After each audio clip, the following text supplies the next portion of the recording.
So my name is Mohammed. Actually, it's Mohammed Ahmed Mohammed. So, but the A is silent. So I just use Mohammed. It's better. It's easy for people to remember the name. So I get a lot of questions about Uchumi.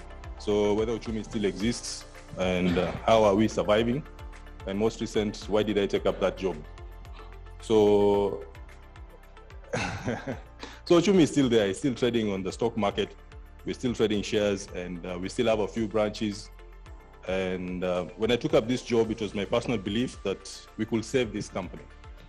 And you know what, Uchumi has gone through several challenges, and you know, as it stands today, it's the first company that has implemented a voluntary arrangement with creditors. And the success of this will actually be able to help very many other companies with similar challenges. But you know, one of the things I've observed or I've experienced when I'm in Uchumi is there has to be stakeholder support. The shareholders and stakeholders must support. They must protect the company from this harsh environment, because we are in a very competitive market environment. Remember, we are competing against people, against companies that are not listed and do not practice possibly corporate governance the way it's supposed to be done, or expected to be done the way Uchumi is doing.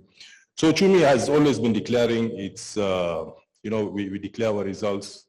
We're doing in our financial statements, though there's been a delay in the past few years, just because of those economic challenges that we've been experiencing. I've been one of those people who've been advocating for SMEs, and I've been saying that we can use Uchumi to see how we can help these SMEs move forward. I mean, we've had several sessions about SMEs, and one of the things I've always said is that the lack of growth or development of SMEs today is because we don't have an adequate supply chain infrastructure. And this supply chain infrastructure is something that can be provided by Uchumi so that we can be able to access SME products anytime, any place. We don't have to wait for trade fairs or, you know, which happen once a year, you know, or once in 6 months to access these products. So moving forward, I mean, those are things that we are trying to look at and see how we can work with the government, the Kenya National Chamber of Commerce, and very many other organizations. So the problems that we faced before, like I said, I don't want to give a lecture, it's just a brief. It was, of course, corporate governance was an issue, over-expansion, poor financial management, and lack of adequate business ethics. And this is now some of the things that we need to talk about over here. So these social scenes of ethics, you know, before I go there, I'll just quote my late uncle, or my late uncles. You know, the definition for corruption was basically a state of anarchy. If you look at the definition of anarchy, it's a personal definition. So state of anarchy is a state of without government. So a state of being without government means the total lack of disrespect for the system and a lack of conscience. And that is where corruption is not just about bribery. It's just the fact that someone can stop in the middle of a road without caring for the person behind or pick a passenger anywhere. You know, that is corruption. It's because you know nothing can happen to you. And even if something happens to you, you know, you'll just pay 200 shillings or 300 and you'll go. So that's corruption. And that's what they used to tell me. So it's all the way from top to bottom, and everyone is involved in this thing.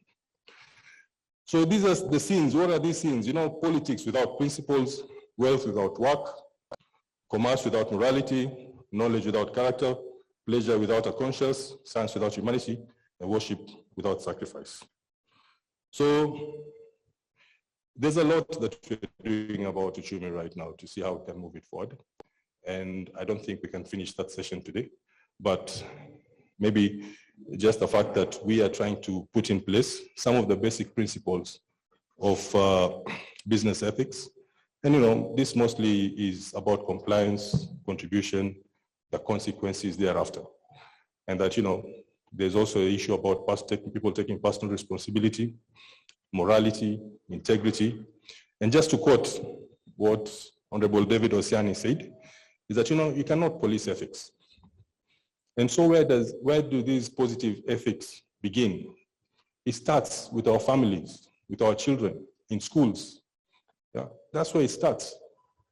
No, you can't have ethics police just to say to monitor people about ethics. And, you know, he also said that the currency of trade really is integrity and trust. Those are very strong statements. And, you know, that's the center really about how we can make business ethics succeed, the successful implementation of business ethics within our organizations.